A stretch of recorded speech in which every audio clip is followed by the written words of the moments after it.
압구정 경비원들 7억 3천만 원 연장수당 받아.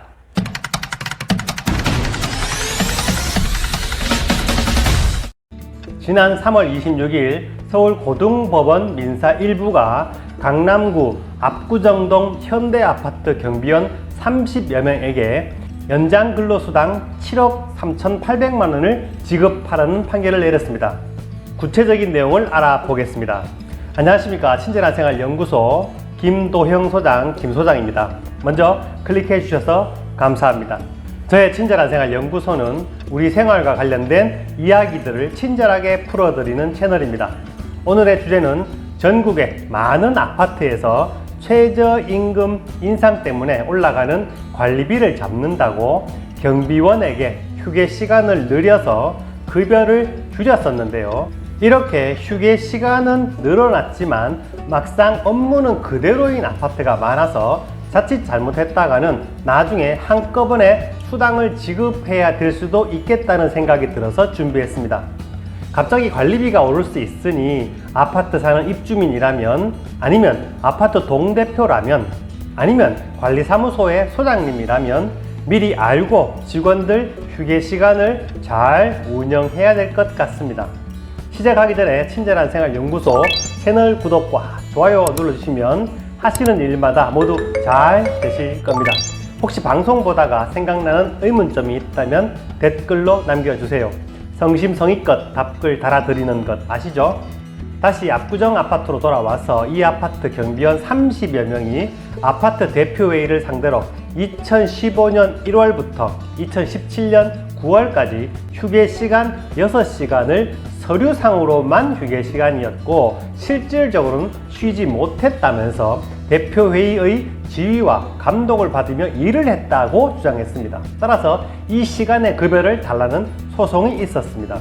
2019년 1월 1심 판결을 한 서울중앙지방법원에서는 휴게 시간에는 구속력 있는 지휘 명령이 있었다고 볼 만한 사정이 보이지 않는다면서 경비원들의 급여 청구를 기각했습니다.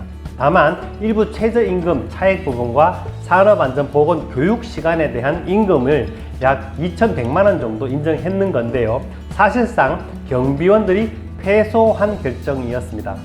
이 판결을 받아들일 수 없었던 경비원들은 항소하여 서류상으로만 휴게 시간이 있었을 뿐 실질적으로는 제대로 된 휴게 시간을 갖지 못했다는 주장을 펼쳤습니다. 이들이 내세운 근거로는 휴게 시간이 서류상으로는 6시간이라고 정해져 있지만 몇 시부터 몇 시까지 휴게 시간인지 구체적인 규정이 없다는 것과 경비 일지나 경비 감독 일지를 보면 휴게 시간과 근무 시간의 구분이 없이 통상 업무를 했다는 내역이 기록되어 있다는 것 등입니다. 게다가 휴게 시간인 식사 시간에도 계단, 복도, 옥상 및 정화조에 상황이 생기면 순찰을 해야 했고 취약 지역을 도보 순찰하고 주민 서명서 배부를 하는 등 업무에도 수시로 동원되었기 때문에 그것이 업무 일지에 기록되어 있다면서 이 근거를 재판부에 제출했습니다. 또한 저녁 6시부터 다음날 새벽 6시까지는 수시로 입주민들의 돌발 민원이 접수되어서 이 민원을 관리사무소에 접수하는 등의 업무를 했다고도 주장했습니다. 특히 강조한 부분은 이 아파트 주차난이 심각해 밤늦게 귀가한 입주민들이 주차할 자리를 찾지 못하면 일단 주변 도로에 불법 주차를 한 후에 경비실에 차량 열쇠를 맡기고 집에 갑니다. 나중에 한밤중이나 새벽에 단지 내에 자리가 생기면 차를 이동 주차해 줄 것을 요청했다고 합니다. 실질적으로 바렛 파킹과 비슷한 일을 밤새도록 했다고 주장을 했습니다. 이 바렛 파킹과 관련된 자료는 2017년 경비원들이 입대일을 상대로 노동청에 임금 체불을 진정했을 때 경비원 업무의 70%가 바렛 파킹 서비스였다. 하루 종일 경비초소에서 대기하다가 경비반장이나 경비조장이 무전을 하거나 새벽에 출차하는 입주민의 요청을 받으면 차량을 이동시켜주는 업무를 할 수밖에 없었다라는 내용이 있었습니다. 또한 일부 입주민들도 경비원들이 입주민들로부터 받은 차량 열쇠를 보관했다가 야간에 입주민 차량을 대신해서 주차해주는 업무를 했다. 또 그 업무를 하기 위해서 항상 초소에 대기해 왔다는 것을 확인서를 써 주어서 노동청에 제출하기도 했습니다. 재판부는 입주자 대표회의가 관리소장을 통해서 문서로 지시한 근무 중 자리 이탈 금지, 무전기 항시 휴대, 응답 철저, 늦은 밤 귀가 차량 이상 유무 확인, 근무 중 수면 금지 등의 준수 사항은 문헌상으로는 근무 시간을 전제하고 있지만 실제로는 근무 시간과 휴게 시간의 구분이 없이 24시간 경비 초소에서 근무를 선 것으로 볼 수 있다고 설명했습니다. 특히 경비원들이 주차 대행이나 출차를 위해 차량 이동 업무를 빈번하게 해야 했고 주차 사정이 악화되는 야간 시간에는 입주민들의 불시 호출에도 즉각 대응했기 때문에 휴게 시간에 독립적으로 휴식을 할 수 없었다는 것을 인정했습니다. 경비원들의 법률 대리를 맡은 법무법인 연은의 서희원 변호사는 1심에서도 야간 휴게 시간 중에도 주차 업무나 민원 처리 업무를 했다는 증거를 제출했지만 재판부가 주목한 것은 그 빈도가 높지 않아서 사실상 휴게 시간 내에 근로했다고 볼 수 없다고 판단했지만 항소심 재판부는 휴게 시간에도 많은 업무를 했다는 추가 증거를 사실로 받아들였다고 말했습니다.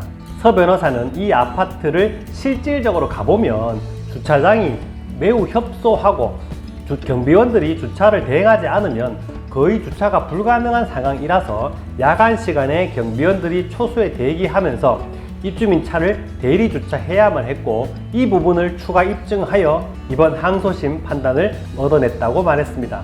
추가로 법의 원리대로라면 휴게 시간에 실제 업무를 한 것의 빈도가 높다거나 낮다거나 하는 것 자체가 중요한 것은 아니라고 말했습니다.